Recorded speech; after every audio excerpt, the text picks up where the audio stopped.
ഇന്നത്തെ വീഡിയോയിലേക്ക് എല്ലാവർക്കും സ്വാഗതം. ഇന്ന് ഉണ്ടാക്കാനായിട്ട് പോകുന്നത് വളരെ ഈസിയും അതുപോലെ തന്നെ വളരെ ടേസ്റ്റിയുമായിട്ടുള്ള ഒരു പോർക്ക് ബിരിയാണിയാണ്. ലോക്ക്ഡൗൺ ആയതുകൊണ്ട് പുറത്തു പോയി കഴിക്കാൻ പറ്റാത്തവർ വിഷമിക്കേണ്ട കാര്യമില്ല. ഇതൊക്കെ നമുക്ക് വീട്ടിൽ തന്നെ ഉണ്ടാക്കി കഴിക്കാവുന്നതേ ഉള്ളൂ. അതുപോലെ തന്നെ നിങ്ങൾ എല്ലാവരും സുഖമായിട്ടിരിക്കുന്നു എന്ന് കരുതുന്നു. ഇന്ന് ബിരിയാണി ഉണ്ടാക്കാനായിട്ട് 1 കിലോ പോർക്ക്, 1 സവോള, ഇഞ്ചി 1 ചെറിയ കഷ്ണം, പച്ചമുളക് 2 എണ്ണം, വെളുത്തുള്ളി 5 അല്ലി, അതോടൊപ്പം 1 തക്കാളിയാണ് എടുത്തിരിക്കുന്നത്. പോർക്ക് ആദ്യം തന്നെ മാരിനേറ്റ് ചെയ്തെടുക്കാം. അതിനായിട്ട് ഇവിടെ ഒരു 1/2 ടീസ്പൂൺ മഞ്ഞൾപ്പൊടി, 1 ടീസ്പൂൺ മുളക് പൊടി, 1/2 ടീസ്പൂൺ ഗരം മസാല, 1 ടീസ്പൂൺ മല്ലിപ്പൊടി, പിന്നെ ആവശ്യത്തിനുള്ള ഉപ്പും കൂടി ചേർത്ത് നന്നായിട്ട് ഒന്ന് മിക്സ് ചെയ്ത് ഒരു അരമണിക്കൂറോളം റെസ്റ്റ് ചെയ്യാനായിട്ട് വയ്ക്കാം.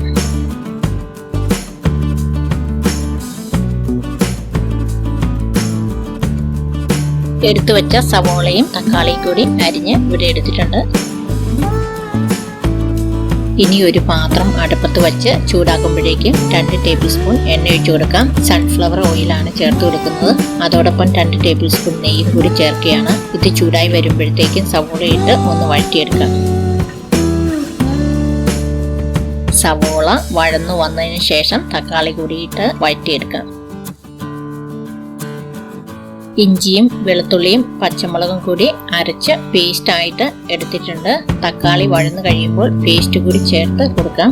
എരിവ് ഇഷ്ടമുള്ളവരാണെങ്കിൽ 5 മുതൽ 8 വരെ പച്ചമുളക് എടുക്കാവുന്നതാണ്. ഇനി ഒന്ന് മൂത്തതിനു ശേഷം മാരിനേറ്റ് ചെയ്ത് വെച്ച പോർക്ക് ചേർത്തിളക്കാം. ഇനി അടപ്പ് അടച്ചു വെച്ച് ഒരു 1/2 hour വേവിച്ചെടുക്കാം. ഇടയ്ക്ക് 2-3 പ്രാവശ്യം അടപ്പ് തുറന്ന് ഇളക്കി കൊടുക്കണം. ഒരു മീഡിയം തീയിൽ വേണം വച്ച് വേവിക്കാൻ. ഇവിടെ ഞാൻ പോർക്കിൽ വെള്ളം ചേർക്കുന്നില്ല. ഇവിടെ അരമണിക്കൂർ കൊണ്ട് പോർക്ക് വെന്ത് നല്ല പെരളനായിട്ട് വന്നിട്ടുണ്ട്. ചില പോർക്കിന് വേവ് കൂടുതലുണ്ട്. വേവ് നോക്കിയിട്ട് വെന്തില്ല എങ്കിൽ കുറച്ചു നേരം കൂടി വയ്ക്കണം. വെള്ളം കുറവാണെങ്കിൽ 2-3 ടേബിൾ സ്പൂൺ വെള്ളം ഒഴിക്കാവുന്നതാണ്.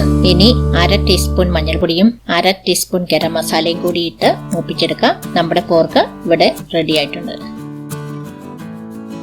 ഇന്ന് 2.5 കപ്പ് ബസ്മതി റൈസ് ആണ് ചേർക്കാനായിട്ട് പോകുന്നത്. അരി നന്നായിട്ട് 3-4 പ്രാവശ്യം കഴുകിയെടുത്ത് പോർക്കിലേക്ക് ചേർത്ത് കൊടുക്കുകയാണ്. ഇതൊന്ന് ചൂടാകുന്നവരെ ഇളക്കി കൊടുത്തിട്ട് 1 കപ്പ് അരിക്ക് 2 കപ്പ് വെള്ളം എന്ന കണക്കിന് 5 ഗ്ലാസ് തിളച്ച ചൂടുവെള്ളം ചേർത്ത് കൊടുക്കുകയാണ്. ഇതിലേക്ക് 2-3 ബേ ലീഫും 1 നുള്ളു നല്ല ജീരകവും 1/2 ടീസ്പൂൺ ബിരിയാണി മസാലയും കുറച്ച് മല്ലിയിലയും പുതിനയിലയും 1 ടേബിൾ സ്പൂൺ നാരങ്ങ നീരും അതോടൊപ്പം ആവശ്യത്തിനുള്ള ഉപ്പും കൂടി ചേർത്ത് ചോറിൽ നിന്ന് അല്പം വെള്ളം എടുത്ത് ഉപ്പ് പാകത്തിനുണ്ടോ എന്ന് ചെക്ക് ചെയ്യാം. ഉപ്പ് വെള്ളത്തിന് അല്പം മുമ്പിൽ നിൽക്കുകയാണെങ്കിൽ ചോറ് വെന്ത് വരുമ്പോൾ പാകത്തിനാകും. ഇനി അല്പം കപ്പിലണ്ടി കൂടി ചേർത്തിളക്കി ഒരു 7 മുതൽ 10 മിനിറ്റ് വരെ വേവിച്ചെടുക്കാം. നന്നായിട്ട് തിളച്ചതിന് ശേഷം അടപ്പ് അടച്ചു വെച്ച് ഫ്ലെയിം സിമ്മിൽ ആക്കിയിട്ട് വേവിച്ചെടുക്കാം. ഇടയ്ക്ക് അടപ്പ് തുറന്ന് 1-2 പ്രാവശ്യം ഇളക്കി കൂടി കൊടുക്കാം.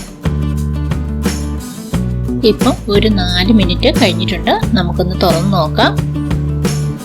വെള്ളമൊക്കെ ഒരുമാതിരി പറ്റി വന്നിട്ടുണ്ട്. ഇനി ഒന്ന് ഇളക്കി കൊടുത്തിട്ട് ഒരു 3 മിനിറ്റ് കൂടെ സിമ്മിൽ വെച്ചിട്ട് വേവിച്ചെടുക്കാം. ഇവിടെ ഇപ്പം 7 മിനിറ്റ് ആയിട്ടുണ്ട്. ഒന്ന് തുറന്ന് നോക്കാം. വെള്ളമെല്ലാം നന്നായി വറ്റി വന്നിട്ടുണ്ട്. അതുപോലെ ചോറ് വെന്തിട്ടുമുണ്ട്. ഇനി സ്റ്റൗ ഓഫ് ചെയ്യാം. അടപ്പ് അടച്ചു വെച്ച് ഒരു 15 മിനിറ്റ് കൂടി വെയിറ്റ് ചെയ്യാം. നമ്മൾ 15 മിനിറ്റ് വെയിറ്റ് ചെയ്തു. ഇനി തുറന്ന് ഒന്നുകൂടി ഇളക്കിയെടുക്കാം. അല്പം കപ്പലണ്ടി മുകളിൽ ഇടുകയാണ്. വറുത്ത സവാളയും ഉണക്കമുന്തിരിയും കൂടി ഇടുകയാണെങ്കിൽ ടേസ്റ്റ് കൂടും. നല്ല സ്മെൽ വന്നു തുടങ്ങി. നമ്മുടെ ബിരിയാണി ഇവിടെ റെഡി ആയിട്ടുണ്ട്. ബിരിയാണി ഇത്രയും ഈസിയാണ് എന്ന് വിചാരിച്ചില്ല അല്ലേ? എല്ലാവരും ട്രൈ ചെയ്ത് നോക്കുക. ഉണ്ടാക്കിയിട്ട് ഇഷ്ടമായെങ്കിൽ ലൈക്കും ഷെയറും ചെയ്യാമോ? നിങ്ങളുടെ എല്ലാവരുടെയും സപ്പോർട്ട് പ്രതീക്ഷിച്ചുകൊണ്ട് ഇനി അടുത്ത ഒരു വീഡിയോ ആയിട്ട് വരുന്നവരേക്കും ബൈ.